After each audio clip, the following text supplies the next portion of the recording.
Would you like to hear a story for Naberus? One that I told my grandchildren when they were small.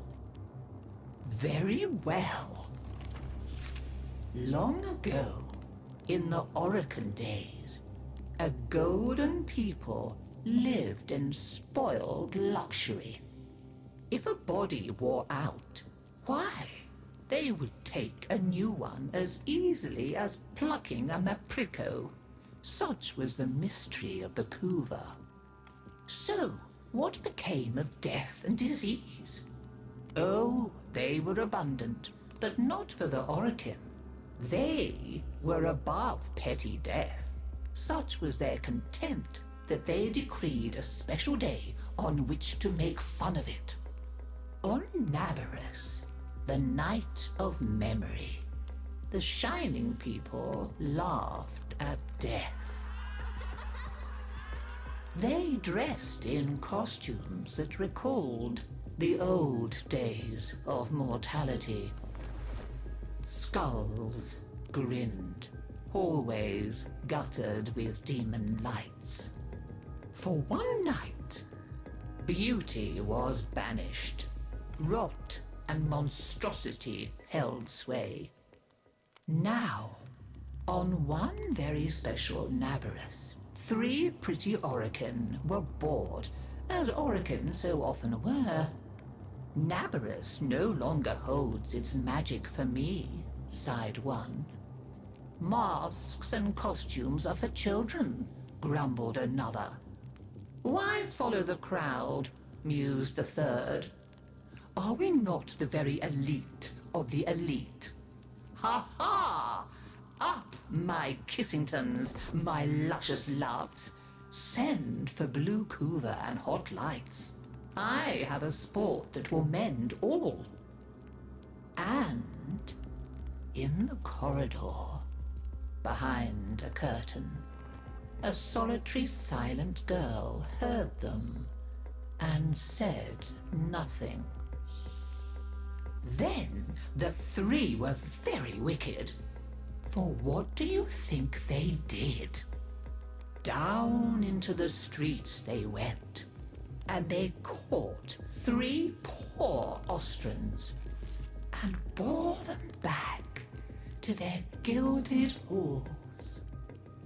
One they peeled like a fruit and decked out with glassy splinters, and his naked jaws went chitter-chatter-snap. And it echoed all around. Scarlet footprints he left.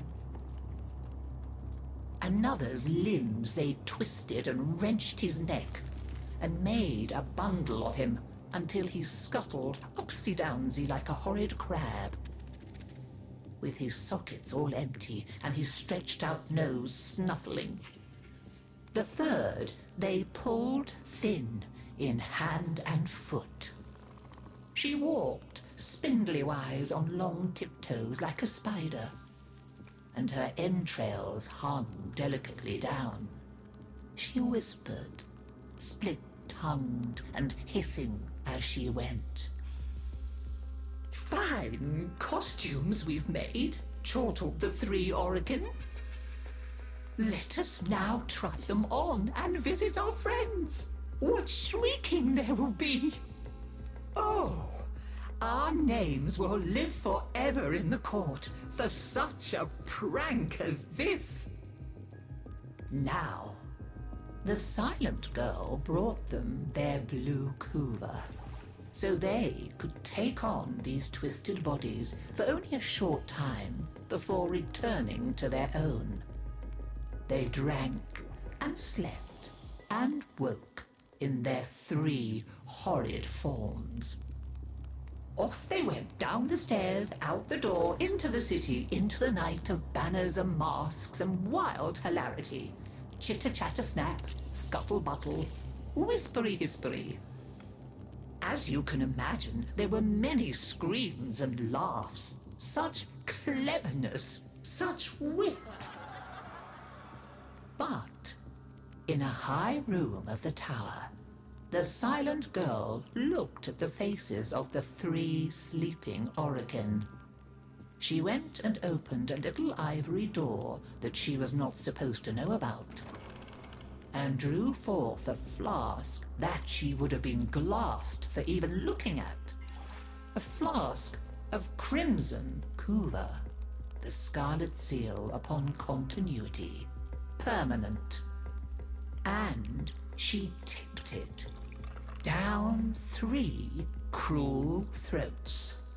With a little laugh, she went skating away, never to return. There were many screams that Naberus night, but when the sun came up, none screamed so loud as the 3 who found that they were trapped in the hideous bodies they themselves had fashioned forever and ever.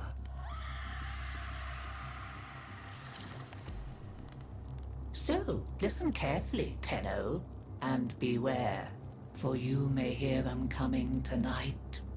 Whispery-hispery on long stalking bones, scuttle-buttle with his eyes all empty, and skinless, dripping-handed, chitter-chatter-snap. Happy Naberus!